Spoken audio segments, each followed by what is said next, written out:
पिंपरी चिंचवडमध्ये रवी राणा यांच्या विरोधामध्ये शिवसेना युबीटी आंदोलन करते कार्यकर्त्यांकडून रवी राणा यांच्या वक्तव्याचा निषेध केला जातोय।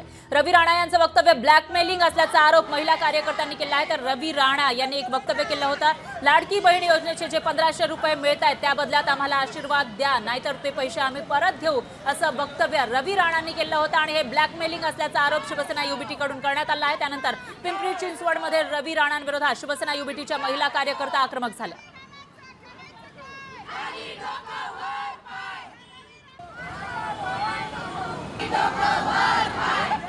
आज महायुतीचा सहभागी आमदार दीड दमडीचा रवी राणा यांनी महाराष्ट्रातल्या लाडक्या बहिणींना अशा प्रकारची धमकी दिली आहे की तुम्ही जर आम्हाला मतरूपी आशीर्वाद दिले नाहीत तर तुम्हाला मिळालेले 1500 रुपये आम्ही तुमच्या खात्यातनं काढून घेऊ आणि जर दिले तर ते दुप्पट देऊ। त्यांच्या काय बापाचे पैसे नाही आहेत, हे जे आहे टॅक्स रूपी जनतेचे पैसे आहेत आणि तुम्ही आणलेली ही योजना आहे। ही योजना ही मुख्यमंत्री लाडकी बहीण नसून मुख्यमंत्री लाडकी खुर्ची योजना हे जनतेला आता कळलेलं आहे। फक्त मत घ्यायसाठी लाडकी बहीण योजना काढलेली आहे यांनी, फक्त मत घेण्यासाठीच लाडकी बहीण काढलेली आहे। यांचं राशन महाग आहे, डाळी डोळी महाग आहे, गॅस महाग आहे।